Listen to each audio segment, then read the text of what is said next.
Umagang kaganda mga dodong, it's gonna be another day, another vlog.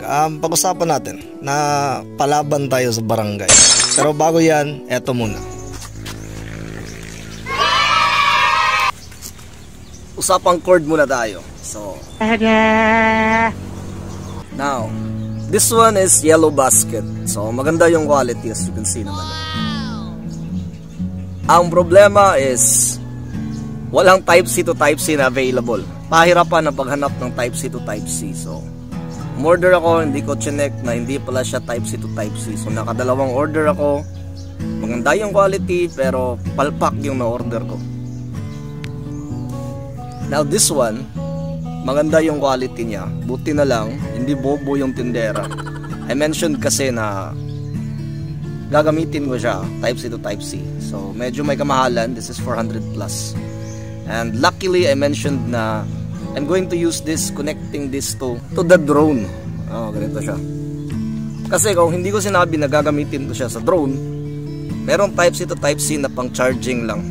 So, buti na lang sinabi ko, I'm going to connect this sa remote control ng drone ko. So, kung nagkataon, nasayang na naman yung 400 natin. So, downside is yan.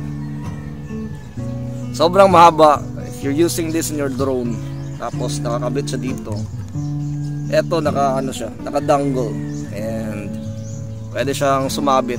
So it's okay naman yung quality, it's a good quality, pero yun nga lang, mahaba kasi dual purpose, is for charging and for drone connection. Meanwhile,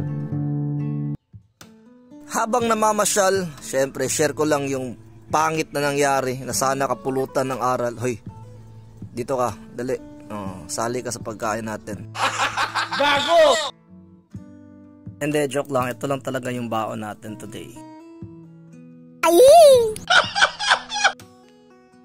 The story goes something like this. Napaaway ako ng isang babae na I'm very sure nakatira sa Barangay 3. Yun nga, ang ginawa natin para masettle yung nangyari.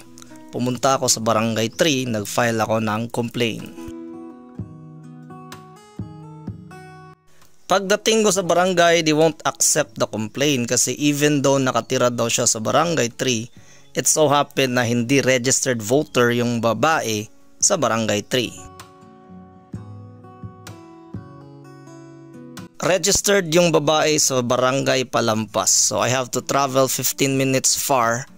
Went to the office of Barangay Palampas to file the complaint.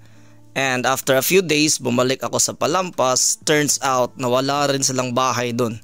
They received the complaint but they can't give the complaint knowing na wala nang bahay dun ang babae. Welcome to the Philippines! Welcome to the Philippines talaga yung nangyari. Wow, may naliligo sa background.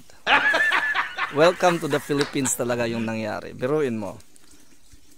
Barangay 3 won't accept the complaint. Kasi kahit nakatira doon si girl, hindi naman siya registered voter sa kanilang lugar. Si Palampas naman, syempre, botante nila yung girl, so inaccept nila yung complaint. Pero to serve the summon, hindi nila pwedeng ma-serve yung summon kasi hinanap nila yung area of responsibilities nila. Ang nangyari, wala nang bahay doon si girl. Kaya welcome to the Philippines. Bago! Wag gayahin, pero ito yung ginawa ko. Inaway ko si girl. Pagkatapos ko siyang awayin, syempre nagalit si girl. Siya naman yung pumunta ng barangay para mag-complain against sa atin. Pero yung problema, ang problema niya, pumunta siya sa Barangay 6 para mag-complain. Ang problema din is wala akong bahay sa Barangay 6. Registered voter ako sa Barangay 6. Doon ako nakatalaga, pero wow, I live in Quezon now. O pumunta siya ng Quezon. Sabi naman ng Quezon, we can't receive the complaint, we can't serve the summon, although he lives here, pero hindi siya botante dito. So ganti-ganti na lang. So diba? Welcome to the Philippines. All of the time we spent together, in our prime we were birds of a feather, different kind. I hope makakapulutan ng aral. Pero ito, pulutan talaga to. I don't know kung maganda ba yung ginawa ko, pero nangyari sa akin, so I hope hindi mangyari sa'yo.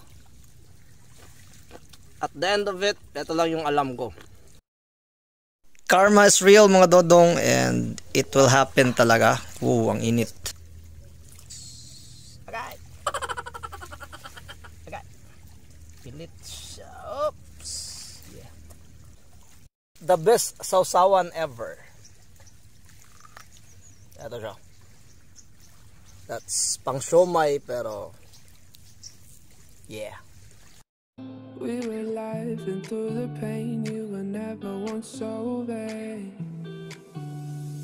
Cut the cord that kept us connected, blacking out the mirror where you lie. Now I know na ganito pala sa Pinas. So pahirapan kapag hindi registered yung kalaban mo. So kung ako ikaw, enjoy mo yung life mo, iwasan mo yung gulo. Pero minsan gulo yung lumalapit, kaya dapat handa ka rin. Sana kapulutan ng aral yung kwento.